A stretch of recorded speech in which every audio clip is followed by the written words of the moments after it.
The future of NATO and European security after the war. When the war in Ukraine finally ends, Europe will not be the same. For NATO, the conflict has been both a warning and a rebirth. The alliance, once questioned for its relevance, has rediscovered its purpose: deterrence, unity, and defense of democracy.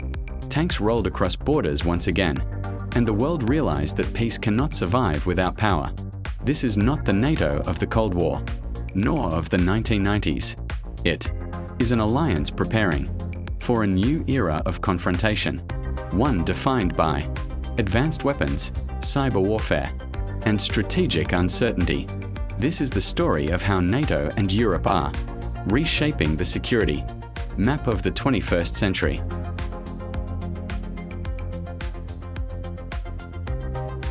NATO's transformation after the Ukraine war.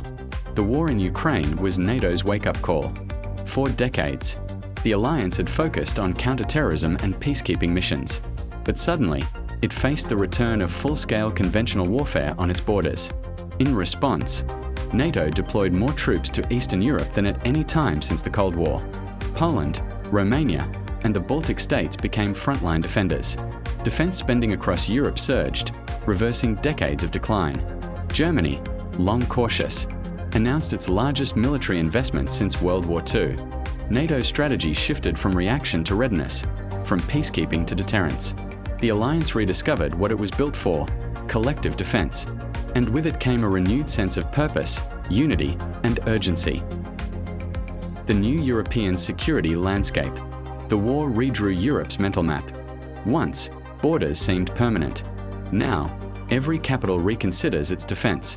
The Baltic Sea, once calm, is now a NATO lake, with Finland and soon Sweden joining the alliance. The Black Sea, meanwhile, has become a contested zone of drones, mines, and naval power. Neutrality, once a virtue, has become a vulnerability. Every nation, from the Arctic to the Balkans, now measures security through collective strength, not isolation. The new Europe is an armed Europe, defensive, determined, and aware that freedom must be protected, not assumed.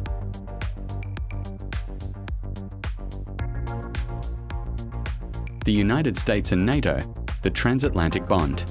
For all of NATO's unity, one truth remains: without the United States, there is no NATO. Washington still provides 70% of the alliance's defense capabilities, from satellites to logistics to nuclear deterrence. But Europe, too, has learned it must carry more weight. American commitment is strong, yet politics can change. NATO's future depends on balance, the US as the backbone, and Europe as a self-reliant partner. The transatlantic bond endures not out of convenience, but conviction that democracy, when defended together, is unbreakable.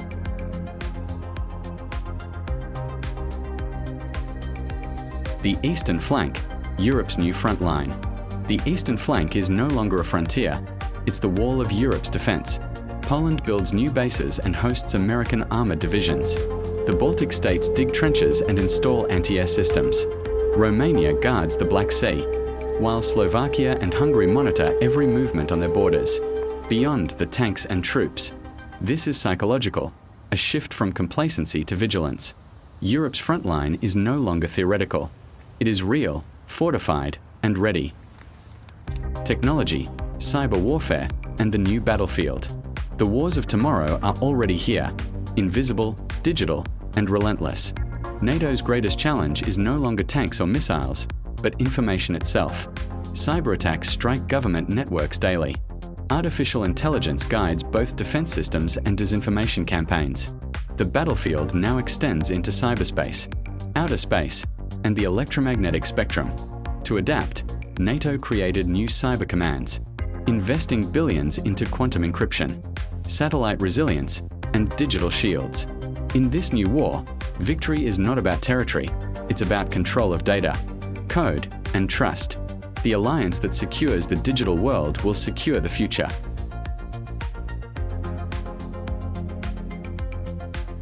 Defense industry and the economics of security. Rearmament has returned to Europe, but this time with purpose. Defense factories once silent are now running day and night. Ammunition production is no longer an afterthought, it's a race. The war in Ukraine exposed Europe's dependence on aging stockpiles and US supply chains. In response, NATO and the EU launched a massive defense industrial push, building new plants in Poland, Czechia, and Germany. Security has become an economy of its own, driving innovation in drones, air defense, and AI-guided weapons. The future of Europe's strength will not only be in soldiers, but in engineers, coders, and manufacturers.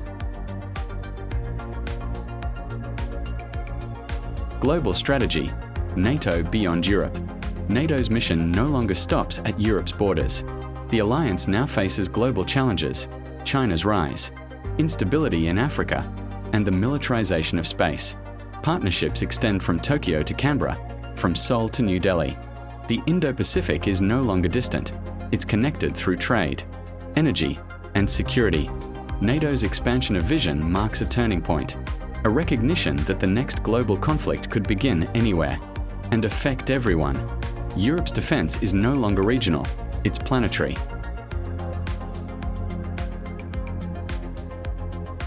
The future of peace and power. As the smoke clears and Europe rebuilds, one truth endures: power and peace must coexist. NATO's future is not endless confrontation, but credible strength that prevents war. The lessons of Ukraine are written in steel and sacrifice. Deterrence works only when defense is real. In this century, peace will not come from words alone, but from unity, readiness, and resolve. The alliance stands, not to fight, but to ensure that no one ever dares to start the next war.